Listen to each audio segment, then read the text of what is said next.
I've been through the rain and I weathered the storm, I'm not looking to stop. My God sent the angels, I'm good when I move like I move with the mob. Tears in the valley, this life is a jungle, I pray to the top. Life is a marathon, I'm running to them, I'm shaking off weights and I'm done with the fear. This is for the kingdom builders, the entrepreneurs who are called to make an impact bigger than just money alone. The ones who are overcoming trials and turning past failures into future success stories. It's for the bold who refuse to let fear overcome faith. This is Impact Kingdom. What is going on, my kingdom builders? Welcome back to Impact Kingdom Podcast, episode 15. Let's dive in. So today I want to cover the lesson of what we chase changes us.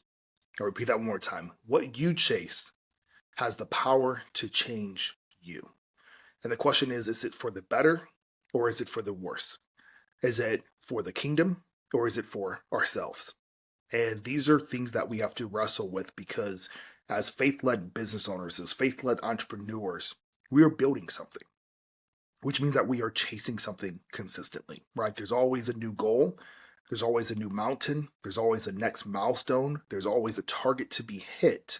There's a revenue number. There's an impact, thing that we're chasing, right? There's so many things that we can chase, and it can be very tough to choose what's the right one. And so today's podcast, I want to walk you through exactly, breaking down this on a deeper level, making sure we can put some scripture behind it, and that we can leave this podcast with the certainty that we are chasing the right things. And if not, we know exactly what to do and how to change the direction to make sure that we now are. And so I think one of the greatest stories from the Bible that can reflect this is that of King Solomon.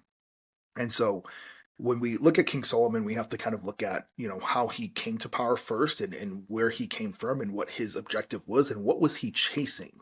And what was that initial result of it? And it's such a popular story in the Bible. It's a popular story, probably in the business circle because, we see someone who was one of the wealthiest men alive, right? One of the wealthiest and most wisest and powerful kings that was, mentioned in the Bible, right? The whole book of Proverbs is attached to King Solomon. And so we tend to dive towards that and we look at that. And so I want to break it down and first talk about, how did this come to be, what happened?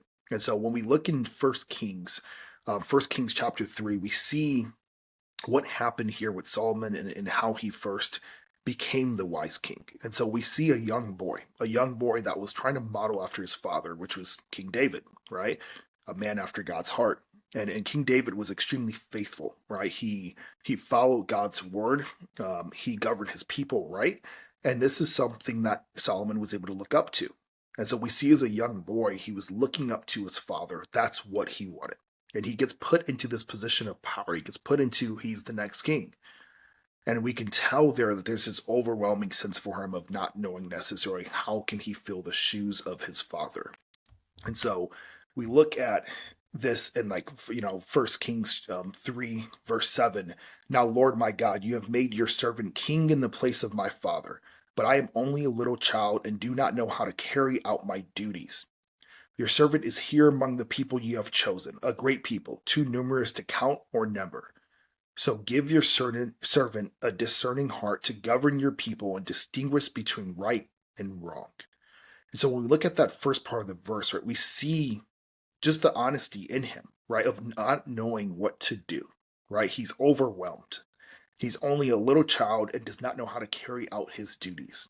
And so we see what's motivating him, right? What's kind of concerning him, where he's at right now. And to back up this story a little bit, what had happened was that Solomon had taken over as king. And one of the first things that he does is he makes this huge sacrifice to the Lord. And this sacrifice pleases the Lord, right? And that's something that we have to realize, sacrifice pleases the Lord, right? That's what he wants. He wants us to sacrifice for him. There's so many ways that we can do this. But we see that he makes a sacrifice and the Lord comes to him, sends an angel to him in his sleep while he's dreaming and asked him, name one thing. Whatever you want, I will give it to you. Right? This is kind of the ultimate thing for us as, business owners. We would love for this to happen, if we're starting this business or we're in this business, we're working super hard, and then angel comes to us in our sleep and it says, name one thing that you want and I will give it to you. I'm sure there are a lot of things you can think of that you would want, right? Lord, bless my business. Let's close that deal I want it to close, or let's make this thing happen. Let's be the biggest business in the country, right? There's so many different things that we could ask for. And I'm, and I have to be honest with myself. I don't know if I would have been wise enough, especially as a young boy, to ask for what he asked for, which was discernment, which is essentially wisdom. We see that the Lord was pleased with his answer. And so, because he was chasing the right thing, the Lord blessed him with that. And so, what goes on now is that we see Solomon rise up, right? We see him becoming one of the most just leaders, one of the wisest people, one of the wealthiest people in the Bible because of what he was chasing at first, right? He became a wise person of character because of what he wanted to chase. And what he was chasing was he wanted to be a leader like his father, right? He wanted to be a faithful leader. He wanted to be someone that followed God, and he wanted to justly rule his people. That was what he was chasing at the time. And because of what he was chasing, it molded him into that, and he became that thing. And so we see a wise person, we see someone chasing after God, following his principles, and that's what we want. And if the story ended there, that'd be perfect. We could just, say, awesome, cool, go chase the right thing, and you'll never have any problems in life. But as we know as business owners, just because you start to chase the right thing once, that's not the end of the road, right? There's another period where you're going to have to continue and continue to chase after the right things, as there is always going to be something new to chase. And so if we fast forward from 1 Kings 3 all the way to 1 Kings 11, we start to see a very different story in just a few chapters, right? We see that after Solomon, gets older, he marries quite a few different wives, but he marries and he starts to chase the wrong thing, right? In his older age, he starts to chase after these women, his wives, and he starts to worship their gods. So this leads down a path of the wrong behavior. It leads down a path of him being disobedient to God, him worshiping other gods, right? Other idols, right? Setting up other temples for his wives, things that are completely outside of the will of God. And then we see what that does to him, right? Because yes, Solomon also wrote Proverbs, but it's also widely accepted that he also wrote Ecclesiastes, which is one of the most depressing books in the Bible, where he talks about nothing means anything, and just all these other things. And so we see that no amount of wealth or anything that he gained was worth it to him in the end because of what he had given up, in the pursuit. And so, again, what we chase changes us. And so, it is not a black and white thing. It's not like you just choose once, right? Solomon at first was chasing the right things, but then it led to him chasing the wrong things. And we see how that changed his character and how it changed how he felt and how it changed who he was as a man of God. And the same thing can happen in our business when we start to chase the wrong things. So we have to choose, what are we going to chase? So how do we apply this to business today, right? Because I don't know about you, but there was not an angel of the Lord that came to me last night asking me what I wanted. And I'm assuming the same is probably true for yourself. If not, then man, more power to you. And so we have to discuss now, how do we apply this in today's business world? How do we apply this in today's marketplace when there are so many options for what we can chase, what we can choose, the type of business you have, the type of people you hire, right? The type of clients you take on, how you serve. All those things are question marks, and they all need an answer. What are you going to chase? So the first step that I would highly recommend is that you are clear on mission, right? And the mission of your business. Every business should have a mission statement. Now, this is not some cheesy thing that goes up on the wall and it means nothing and it's just something that people look at and it sounds good on paper. This is a mission statement that you truly think about, that you truly make sure embodies the direction that your company is going to head, right? And so it's going to take some time. Your first mission statement may not be your last mission statement, right? This thing may evolve over time. And it's something that if you already have staff and you already have partners, and that you guys should sit down and plan together. But it is something that has to be there. Because if that mission is not clear, it gives you freedom to constantly change what you are chasing, which is one of the hardest things in entrepreneurship, which is consistency. And consistency cannot happen until we have a clear mission, because that mission, as we just talked about, will shape who you are and it will give you your character, right? It will give you who you're supposed to show up as a leader. Or if your mission statement is to serve others, right?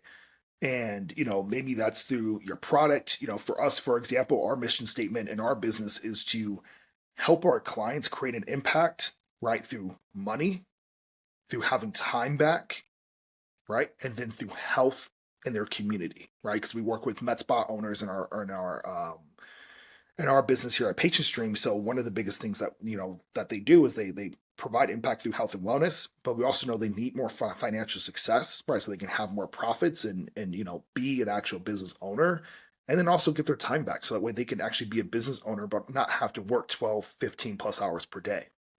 And so by having that clear mission statement, having those 3 points of these are the things that we chase for our clients, it tells us how to show up, right? It gives me a hat that I can put on and know exactly this is my work hat. This is what I'm doing in this business. And so it makes sure that my priorities always focus on chasing the mission that we set. And so the first thing that you want to do is be clear on mission. From there, the next thing that we do is we have to create guardrails, because just because you collect them, put a mission statement in place, that's not the end of it. I can't tell you how many times, in my past business, the first one I owned was the gym. We had a mission statement at first, and then I forgot what it was, right? Because there were no guardrails in place to keep us on track there. And so what we have to do here is, after we create a mission statement, we have to create a culture that puts guardrails on your values. So not only do you need a mission statement, but you need values, right? What are the values going to be? And usually you select like anywhere between 2 to 5 different things. There's no like limit on the number. It doesn't have to be a phrase. It could just be a one word answer, whatever it may be. But you have to say, cool, this is our mission, but here are our values. Because our mission is going to change over time. Our mission will grow. As your business grows, your mission should get bigger. But your values, right? Those things should rarely change. Sometimes they do, but they should rarely change, because those values are your guardrails. Those values are the things that keep you on point of, do we do this or not do this, right? If one of your values is, let's just say it's transparency, right? Transparency to your clients, right? You're not going to, have a bunch of things hidden from them. You're not going to steal their identity or steal their contact information and resell it, right? You're not going to do shady things like that, because that's not your value, right? And so your values will keep you in line, and they're almost like the bumpers, right, on bowling. They allow you to stay on track towards the mission, which would be the pins, without going into the gutter. There's nothing wrong about needing bumpers, because as entrepreneurs, we need them, because we can be our own worst enemies, right? Some days are amazing days. You're motivated. You're seeing the mission. You're like, this is amazing. And we just keep heading in that direction. But more than not, right? More than those days are the days where we feel like we're not making progress at all, that we're doing the wrong thing. We should go chase this thing instead. Maybe I want to open up this business instead of this business, right? There's so many doubts, there's so many questions, so many opportunities to change the thing that we are chasing. And so those values will be guardrails for us to keep us on track, right? And if we are going to change the mission, we don't change the values, right? And so those values will keep you on track. So first things first, we create a clear mission. Second that we do is we create a culture that puts guardrails in your values. The reason that I say culture there is because you don't just want values. You want people in your business that represent those values and hold you accountable to those values, and hold each other accountable to those values, and hold themselves accountable to those values. And then this comes to the third point here, which is the third thing that you do is you reassess, right? Quarterly, right, is usually when we should be reassessing our mission statement, our values, what we think about them, how is our company reflecting them. All those things should happen in those quarterly strat meetings. And then we should also have accountability. We should have accountability within the company, where, as I just mentioned before, you have people checking each other on their values. And how do you create that accountability is really simple. You just talk about it. You point it out. When you see someone executing one of your values and showing that in how they treat a client, or how they treat each other, or just how they're doing their work, you call that thing out. You make sure everyone knows about it. You make sure that person for sure knows about it, but you make sure everyone else knows about it. And by doing that, you start to create this culture around where people are starting to have some accountability around these values and the mission and the direction that you're heading in. And that accountability is essential for you to keep on the right track. Now, the second thing of accountability is accountability outside of the business. This could be a business mentor. This could be another, a brother, that's on the same track, that's an entrepreneur. brother or sister, not just a brother, right? And when I say brother or sister, I mean brother or sister in Christ. And so these are the people that you can speak to, that you can speak your goals to, right? For me, this is my spouse. This is keeping her updated on the direction that we're heading and what we're focusing on and what we're doing here. This is the business, but this is also the mission for our lives. And so those things can keep you accountable on what are you chasing? And are you chasing the right things? And is what you're chasing turning you into the man or woman that God is calling you to be? Okay. So, one, be clear on mission. Two, create a culture, right, that puts guardrails around your values. And three, reassess, ideally quarterly at the longest, and have accountability. If you do these things, it will keep you on track to make sure that you are chasing the right things consistently. Because the things you chase will change, which is okay. But you just want to make sure that everything you chase is changing you for the better.